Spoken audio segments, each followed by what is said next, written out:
Hey everyone, Tankenstein here. In this video, I've got your first gameplay and overview straight from the Air Superiority dev server for the VT-4B. This is kind of a surprise tank to come to War Thunder, but one that I'm sure a lot of Chinese ground forces players are happy about. Now, this will be a rank 8 battle rating 11.7 medium/main battle tank in the Chinese ground forces tech tree and will sit just after the WZ-1001 ELCT. Lots of letters there. Now, that being said, this vehicle is kind of interesting, I'll put it. So I don't know. I mean, again, this is the dev server, so bear that in mind. Every single thing that you see is subject to change. Stats, models, whatever. The texture is not even complete here, so you have to really bear all that in mind when I say what I'm about to say. I don't know if this is better than the WZ-1001 ELCT, to be honest with you. So it's got the lesser cannon. So this cannon, it has the same muzzle velocity as the ZTZ-99A. So as you can see with the VT-4B, this has 577, ZTZ-99, 577. The WZ, which is famous for its longer cannon, has 588. And that's because it has higher muzzle velocity. Same exact shell, but it's got a higher muzzle velocity. Thus, it is a bit better penning. Not all too much, but it is something to consider. This also doesn't have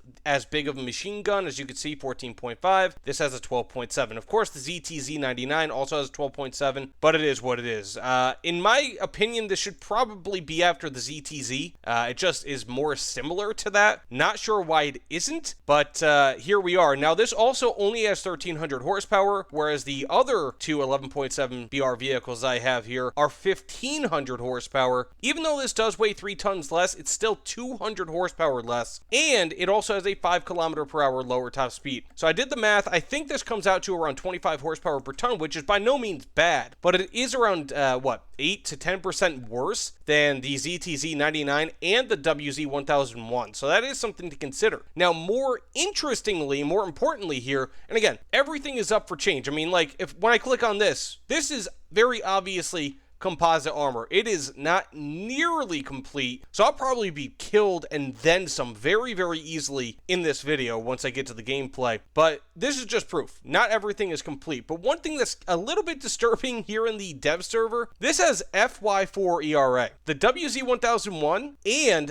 the ZTZ-99A both have FY5, which are substantially better than that, and it only has FY4 here as well. Now, whereas these ones also have FY4 here, of course, at least they have FY5 on the turret, which this does not have. Interestingly, these are also huge ERA blocks. So again, I think that this is mostly the result of an incomplete model, because again, I mean, this is kind of a surprise here, so you have to really bear that in mind. I think that this is more or less, again, an incomplete model. Otherwise, we would see smaller ERA blocks or better composite armor or a mixture of both. So that being said, again, it's pretty limited. It's got more or less the same mods as the other two, which is, again, very interesting. Now, this does have an active protective system, the GL6, which is very nice. That's something that a lot of people might not know, and thankfully, this is actually one of the things that it has over the other two top tier tanks. So if nothing else, it does have an APS, which is really nice. So I said, let's get into a few matches, see what we could do. I'm interested to see if this thing is just going to die immediately. Again, I think this thing has the curse of the dev server, so if I don't do all too well, I really just think it's because its armor is not modeled correctly thus far. So that said, let's get into it. Oh yeah, one other thing to note here is that the turret traverse is also worse on this. So as you can see, 30 degrees per second, whereas the ZTZ-99 and WZ-1001 both have 38 degrees per second. Bear in mind, these are all fully spaded vehicles and fully aced out crews. So that is a definitive difference in the vehicles itself. Or, yes, I guess you could say in the vehicles themselves.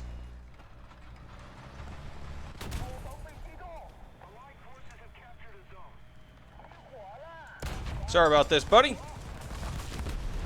Look at that. Okay, we survived. That's definitely good.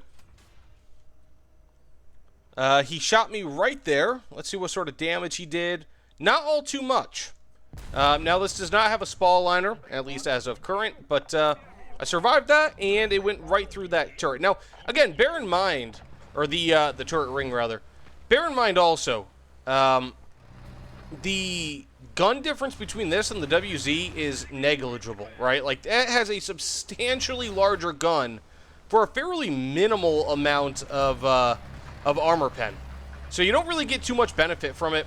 But, again, it's a much easier to hit gun if the enemy is actually trying to aim for it. So there's a give and take there. Yeah, we have ourselves a kill versus a non-threat, basically.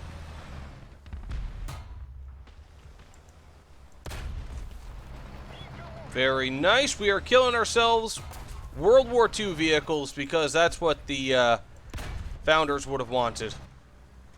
It looks like we have an enemy over here. Probably a World War II vehicle.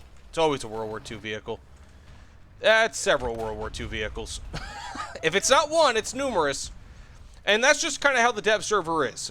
You know, like you face a lot of World War II vehicles, for better or worse.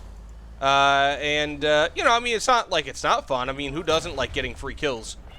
But ultimately, it's just kind of, it doesn't necessarily give you the best way to be able to determine how good your vehicles are. It's just kind of a way. I'm going to see if I can shoot through both. Actually, this guy was already dead. Wowie kazowie. Look at that, buddy. I feel so powerful destroying these antiquated vehicles. Now, again, what I could tell you, quite honestly, it seems like a perfectly capable vehicle. I don't really think that the lower power cannon is going to necessarily mean all too much. This still has really nice thermals. What is this, like Gen 2, Gen 3? It's got APS. It's got, how many smoke grenades? You have 12 with this. And so you actually have more smoke grenades on this than you do with the other one. So, I mean, overall, it's a nice gain, in my opinion. So, what I'm going to do is I'm going to try to trick this guy out. Fire those smokes there. He's got to see... He's got to try to think I'm still there, hopefully. And I got the kill. Look at that. You just have to be a little deceitful sometimes to win in War Thunder. I don't know if that's what was going on there, but it certainly feels like it helped. But again, I don't really think that this vehicle is going to suffer at all because it has the lesser cannon. It's, I think, going to more so suffer due to the fact that its turret traverse isn't quite as good. Ooh, I got killed by a VBC. I don't think its turret traverse is going to be as good. And if that stays, that's going to be a big problem. And if that FY4 ERA stays on the turret, that will also be a big problem. But again, dev server gameplay. There's only so much that we can actually look at here and kind of actually discern. Also, by the way, new universal backup system. You can add backups in-game, which is really cool. But it's really difficult to discern how good this is. I mean, the optics are as good, like Commander's and Gunner's optics are as good as what you see in the other top-tier Chinese tanks. The various, you know, the ammunition options are the same. Pretty much everything is the same. This is not the same exact vehicle, but it's largely similar, might be a good way to put it. So, give or take, very similar vehicle. Nothing wrong with that. And it is slightly different, but at least thus far, it seems to be slightly different in a negative way. So, that said, thanks so much for watching. I'm just going to die again to this guy because I don't have any idea where he is, I guess. But thanks again. I'll see you all on the other side. Take care, everyone.